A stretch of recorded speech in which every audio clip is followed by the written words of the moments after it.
problema, palit ng pamumuno. Hindi naman nababago yung sistema. Hindi dapat ipagkait sa'yo. Karapatan yan natin na nakasaad mismo sa saligang batas.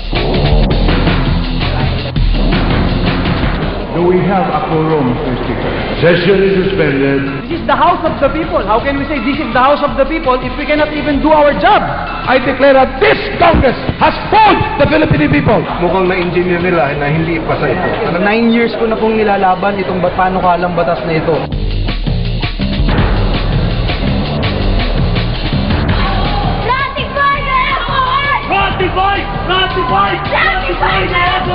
Dapat walang hadlang yung pagkuha ng information.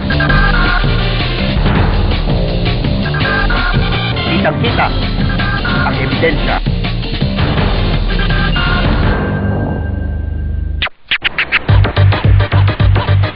Kung kayo po'y miyembro ng SSS o GSIS, I'm sure kayo po'y interesadong malaman kung saan ba nilalagay ng ahensya ang inyong pera bilang mga miyembro. Kung kayo po naman ay taga-barangay, siyempre pa alam niyong may mga project si Kapitan, di ba? Mga arko, basurahan, waiting shed. I'm sure kayo din po interesadong malaman kung magkano ba ang gastos ni Kapitan sa bawat proyekto. At kung kayo po'y sumasakay ng MRT, sigurado kung nais niyong malaman magkano ho ba ang perang ginugugol ng pamahalaan para imantine ang mga tren. At bakit laging sira? Hindi ho ba? Diyan papasok ang FOI, Freedom of Information Bill, ang kapangyarihan at karapatan ng taong bayan na malaman ang mga informasyon na gustong malaman ng bayan sa kalakaran po ng pamahalaan. Yan po ang isyong ating hihimayin at ipapaliwanag sa isang edisyon ng Filon Ngayon.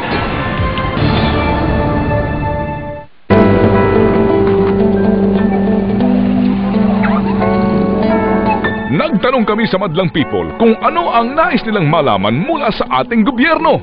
May mga concern sa patuloy na pagtaas ng presyo ng langis. Ang gusto ko lang malaman ay kung bakit yung presyo ng natin, gasolina, saka diesel, walang permanenteng presyo, saka walang tigil taas. Ang gusto kong malaman na bakit mataas ang presyo ng gas, tapos tinatago pa nila. Kagaya ngayon na wala akong gas, wala akong mabibilihan. Gusto ko po malaman kung bakit mataas yung pamasahe.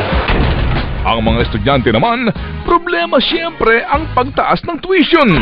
Pinakamataas na $1 ng bayan sa mga bagulang. Bakit pataas ng tuition fee namin? Nais din nilang malaman kung paano ang kalakaran sa Kongreso. Ang gusto kong malaman, magkano po ba talagang sahod ng kongresista? At kung magkano ang budget sa bawat mamamayang Pilipino? Ano nangyayari sa pork barrel ng mga kongresista natin? Saan po ba nagpupunta ang pork barrel ng congressman? They also want to know, gastos ng barangay, kung magkano.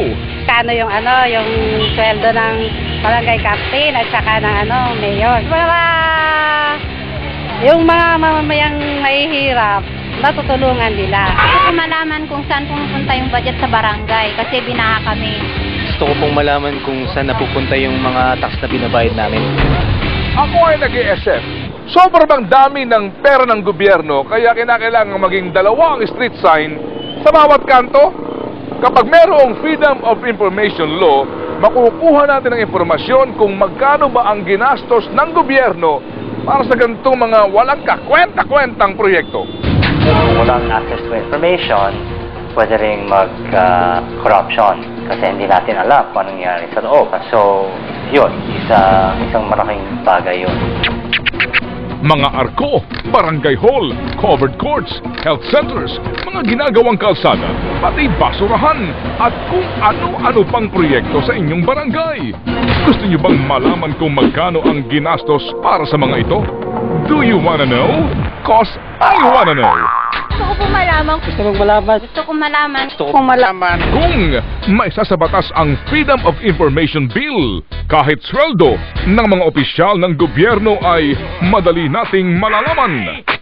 Kung mayroon kayong gustong malaman tungkol sa financial sitwasyon ng inyong kandidato, yung congressman, yung mayor, maraming Pilipino hindi nila alam na yan pala ay required at pwede nila na mag-move from haka-haka to actual talaga, makikita mo yung mga dokumento. Pangalawa, hindi nila alam kung saan hahanapin. Pangatlo, ito ang nakakasama ng loob, hindi available. Maski alam mong nasa loob ng vault, alam mo na nasa loob ng opisina, hindi naman ibibigay sa'yo. Bibigyan ka lang ng summary. So, yung tatlong rason, yun ang nagbibigay ng daan para hindi ma-access ng taong bayan.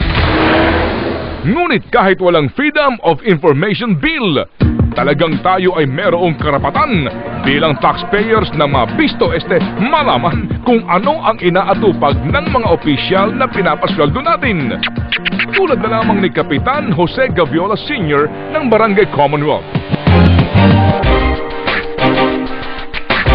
Nagsimula daw ang tila swerte sa buhay ni Kapitan magmula nang siya'y maluklok nga bilang barangay chairman. Magkano ang income, magkano ang sahod nila. Kami hindi namin alam yan eh. Sa ngayon ang sweldo ko ay nasa around 19,000 monthly yun. Ang kabuuang IRA o Internal Revenue Allotment daw ng kanyang barangay ay umaabot sa halos 63 million pesos kada taon.